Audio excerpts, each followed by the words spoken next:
Hi guys, so today I'm at the BMW Group Malaysia headquarters in Cyberjaya. It's my E39 over there, and right next to it is the car that we are picking up today. This is the G20 320i Sport.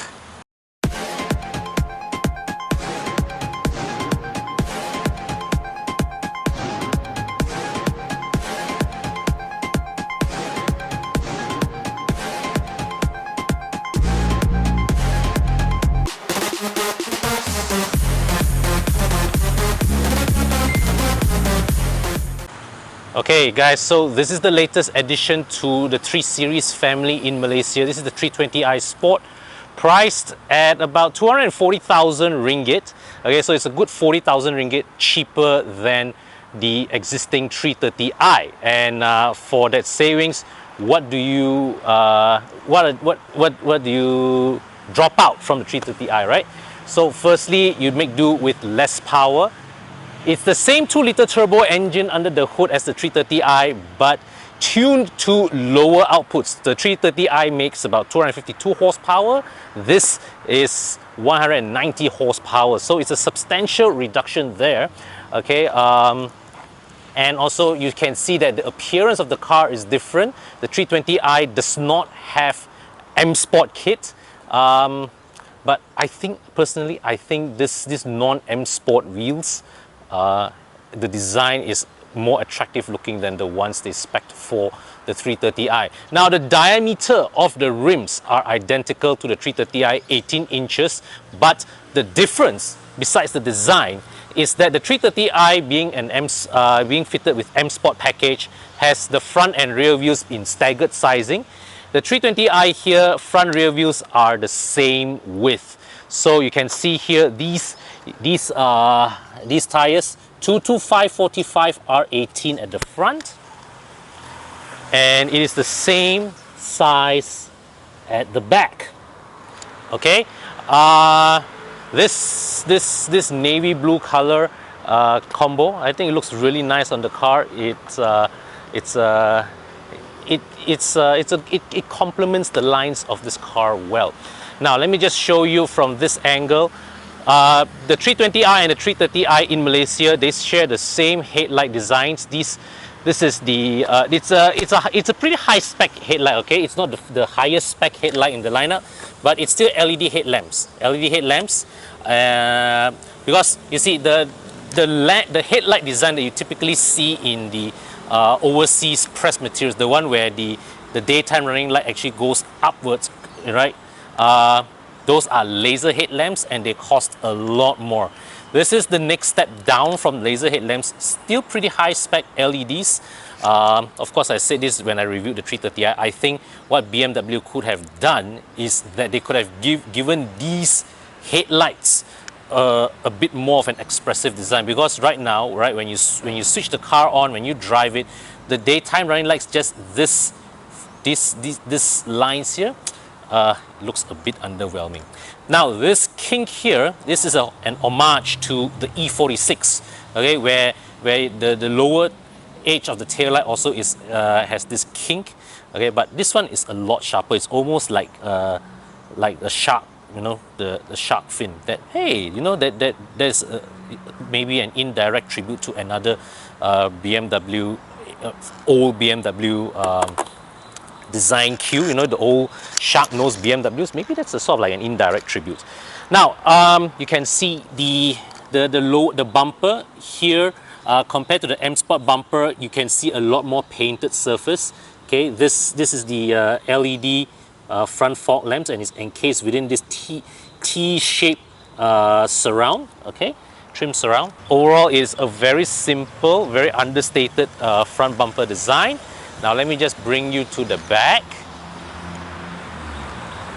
Now here you can see here at the side there's this sort of like artificial extension to the window line, okay, to accentuate the Hofmeister King effect.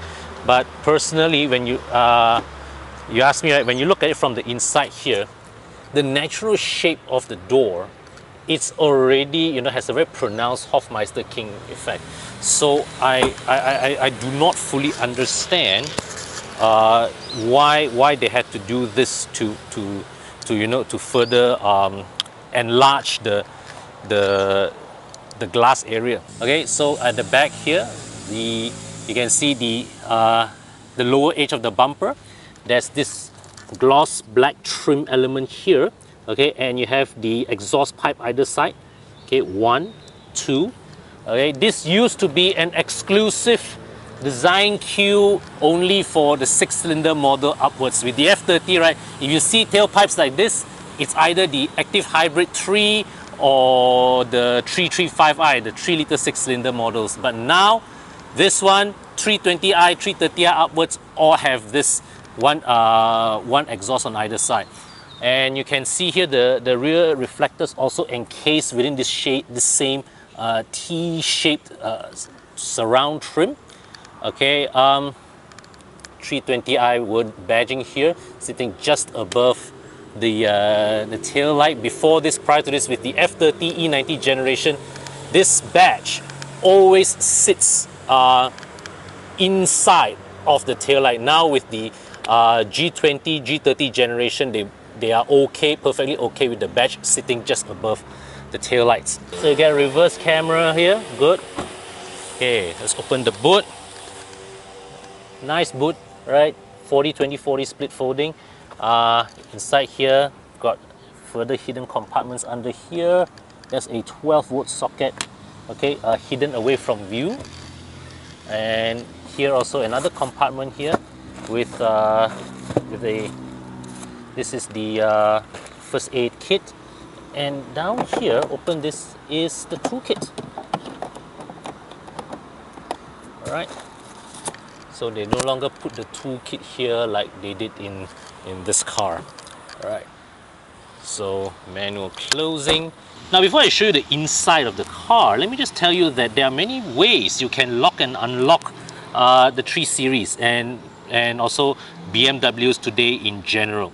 So firstly, you can program your phone to be something like a virtual key to the car, but that requires intervention from the dealer, downloading apps into your phone, and I'm not going to go through that with you today. So this is the regular key fob. Okay, this is the regular key fob. This car does not come with the fancy screen. All right, the fancy remote with the screen that we saw it with the G30. So you have this standard key fob, and the best part is this. Check this out. So as I walk, okay, I'm not pressing. As I walk, pay attention. The car unlocks itself. So you can deactivate this feature if you don't want it, but it's there. So this is BMW Comfort Access 2.0. It detects your approach to the car and it unlocks itself as you approach. Now, as you move away from the car, see, the side mirrors fold.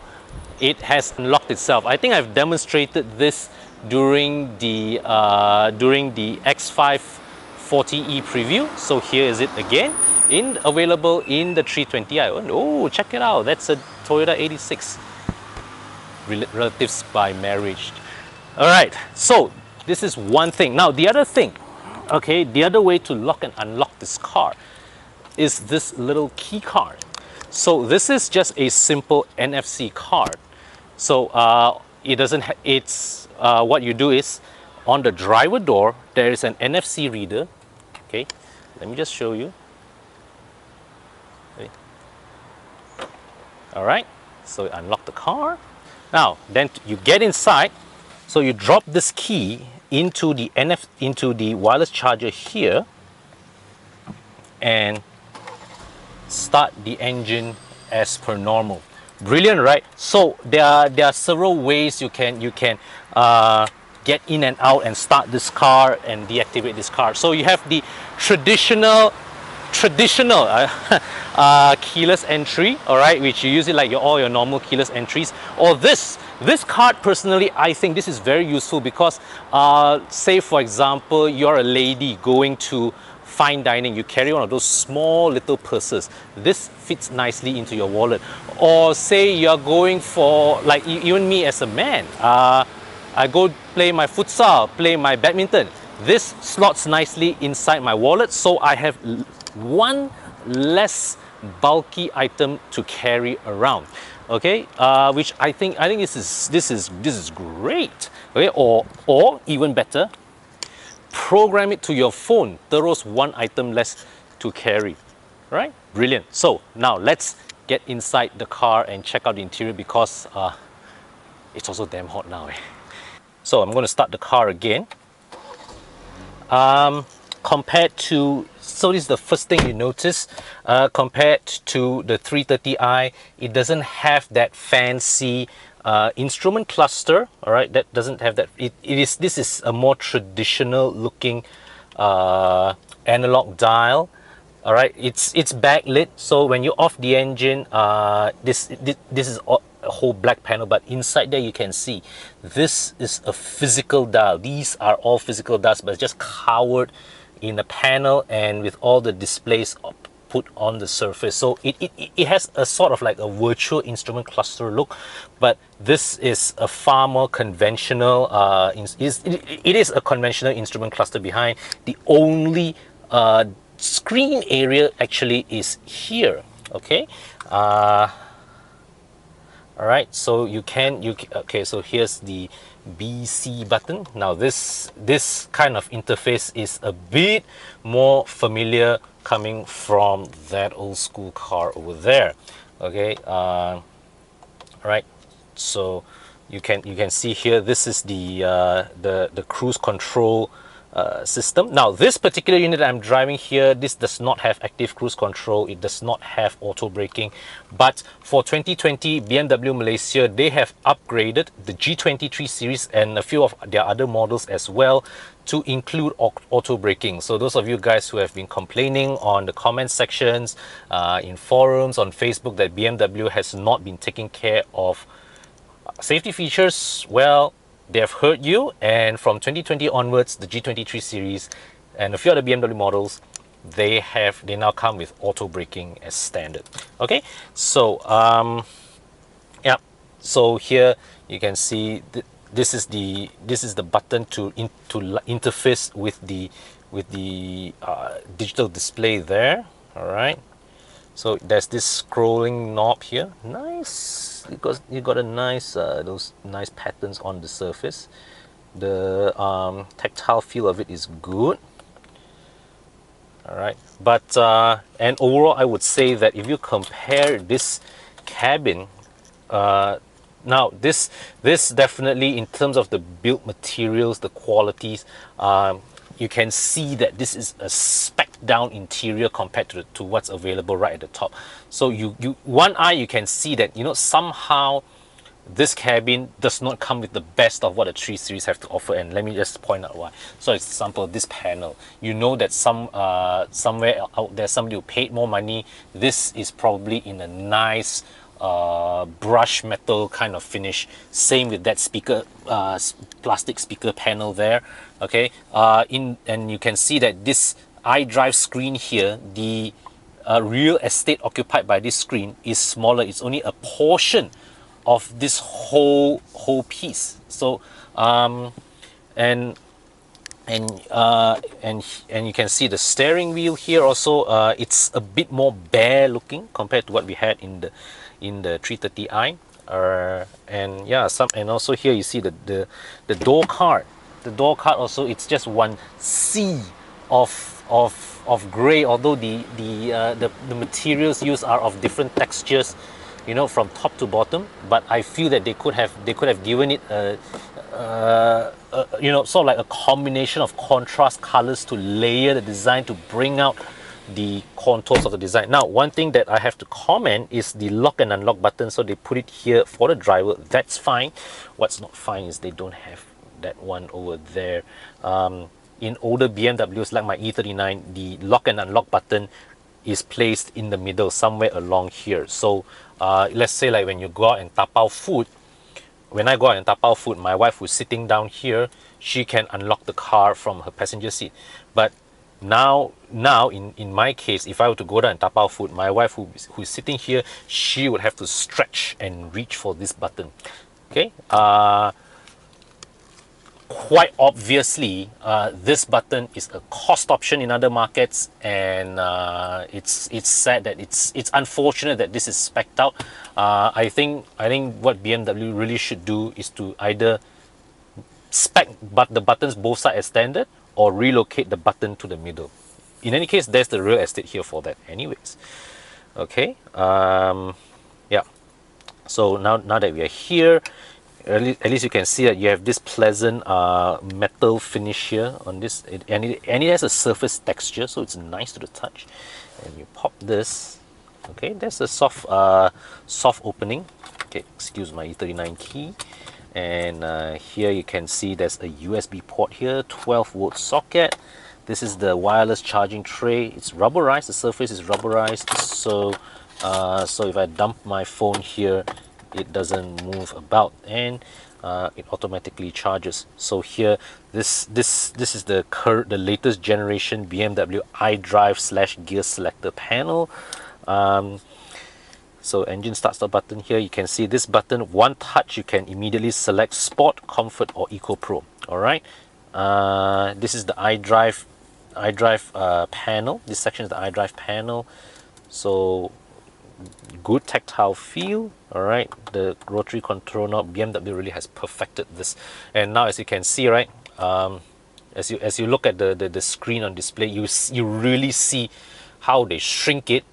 This space here to me, this feels glaring. Do they have touch? Yes, they enable touch. That's good. So obviously I wouldn't count on gesture control being here. Yeah, but this tile interface is nice. Okay, certainly no complaints. It all works well. And what else? So you can see here, this is the center console box, a USB-C port there. This is lit, this is the lighting.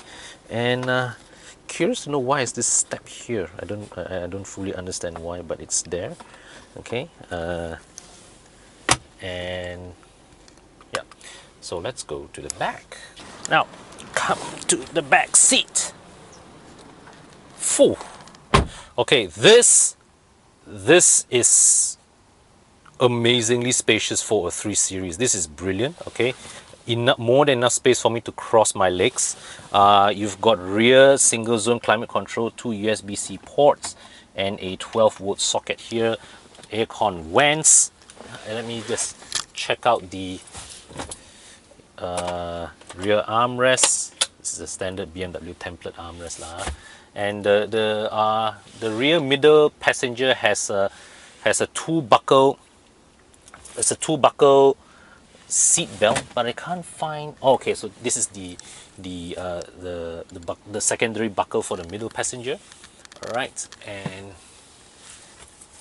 and so you have here isofix mounts. Okay, so this is a this flap lifts up. It's hinged here, so you don't have to pull it out and look for space to slot this. Now, where is the release latch for the 60/40 split folding? I'll explore that later lah. Okay, so you got 3 individual adjustable headrests here, and yeah, and I must say this is fantastic accommodations here at the back. All right, so I've got good headroom, good lean angle, fantastic thigh support. I think this is the best rear accommodations I've ever seen in any generation of the 3 Series. Lovely place to be here. I mean, it's not a 7 Series kind of plushness, but it's a very, very comfortable place to be in. All right, very spacious, nice. Now I'm just going to open the boot again, and yeah, so I'm going to unlock this, just drop the seats. Nice. So you can see here, lovely. Okay, this is so you see here the boot, it rises up here. Okay, the floorboard rises up to meet the seat back so that it creates a seamless floor. Okay, all right, so here you have it. This is the walk around, interior walk around, full interior and exterior walk around of the 320i. We're going out for a drive, but before we go for a drive, I'm just going to show you here the lighting signature. A bit underwhelming, right? They should have had this, they should have designed this LED headlamp to resemble the laser lights lighting signature a bit more closely, in my opinion. Okay, so time to go out for a drive. Now the thing about the 320i that immediately you notice, especially after you jump from the 330i, is that this is nowhere near as fast. I'm not saying it's slow, but if you compare to the way the 330i bolts off the line, the 320i here actually seems almost pedestrian by comparison. It is the acceleration that it delivers. It comes in a more measured fashion. Okay, it doesn't snap your neck as much as the 330i, but make no mistake, this thing is still properly fast. And you know, in any context, 190 horsepower for a car this size is not what we would consider slow at all. Okay, certainly, I mean, if you have, especially if you are coming from an E90 320i with the lethargic 2-liter 150 horsepower engine, this is easily a 3 or 4 step up upgrade. So what you have here is that in terms of performance, the 320i is not blistering like the 330i, but it offers more than adequate performance. All right, it gives you more than enough punch to sprint from traffic light to traffic light. And what I like about it is that the overall acceleration is its smoothness. The whole powertrain and transmission combination is just very, very smoothly executed, and you still can pull it to the red line with a fair degree of enthusiasm. Okay, it's just not explosive like it was in the 330i. Now, the other aspect about the 320i, which I personally think is far more appealing, makes this a far more appealing day-to-day driving prospect than the 330i, is the ride quality.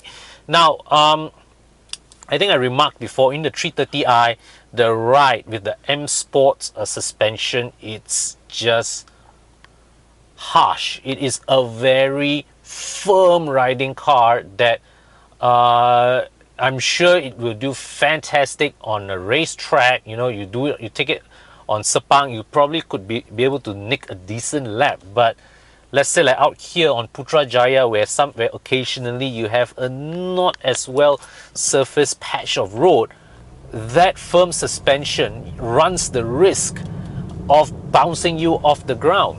Whereas here with the 320i, because the suspension has a bit more pliancy to it, it keeps the 4 wheels in contact with the ground more consistently, and as a result, you are able to deploy the car's power with more confidence and assurance. So in real world terms, you know, once you drive it in less than perfect conditions, the performance gap between this and the 330i becomes noticeably smaller. And you see, like right now, I'm taking this cloverleaf bend, so there's a bit of body roll here, but you know, it's well managed. It's just about well managed enough that it gives me the confidence to push on, to keep my foot firmly planted on the throttle. And now as I go on these wide open roads here in Cyberjaya, Putrajaya, I hardly find this car lacking for pace at all. I mean, given a choice, as a day-to-day package, right, as a day-to-day companion, this is easily a superior all-round package than the 330i. Right, it's to the point where, right, let's say like even if I have that budget of 280,000 ringgit for a 330i, I would still go for this instead. And you see, the other thing, right, last time, back in the days of the E90, the F30, choosing a 320i not only gives you lesser performance, it gives you very bare levels of equipment. It's you know, it's not the kind of thing that is the kind of thing that you think, hey, how can a 240,000 ringgit car be missing this? But here, right now, here in this 320i, yes, I'm looking at a smaller infotainment screen, but the other aspects of it, I lose out on the digital instrument cluster from the 330i. Fine with me, because I think the analog cluster here looks way more pleasant. That's one thing. I lose out on the M Sport package. No problem. The standard body looks fine. And in all honesty, I prefer the design of these rims versus the M Sport rims. All right, and you still get keyless entry. You still get reverse camera, which is of a fantastic resolution. All right, what is there to ask for? And also the ride in this car is so much more pleasant than the 330i. All right, that all round, whatever aspect that you look at it, you know, be it, you know, from a price point perspective, from the level of, from an equipment perspective, from a performance perspective, from a driving perspective, everything adds up in favor of this. I would go as far as saying that within this segment, within this price bracket, this 240, 250k price bracket, there isn't a better all-rounder than the 320i here. I can absolutely find no fault with this car whatsoever. So guys, if honestly, if you are looking for you know, if you are shopping in this price range, all right, and if you come to me for a recommendation for a car, a sedan car at 250,000 ringgit price bracket, you don't have to ask me anymore, don't have to drop me a line on Facebook anymore, because this will be my default answer.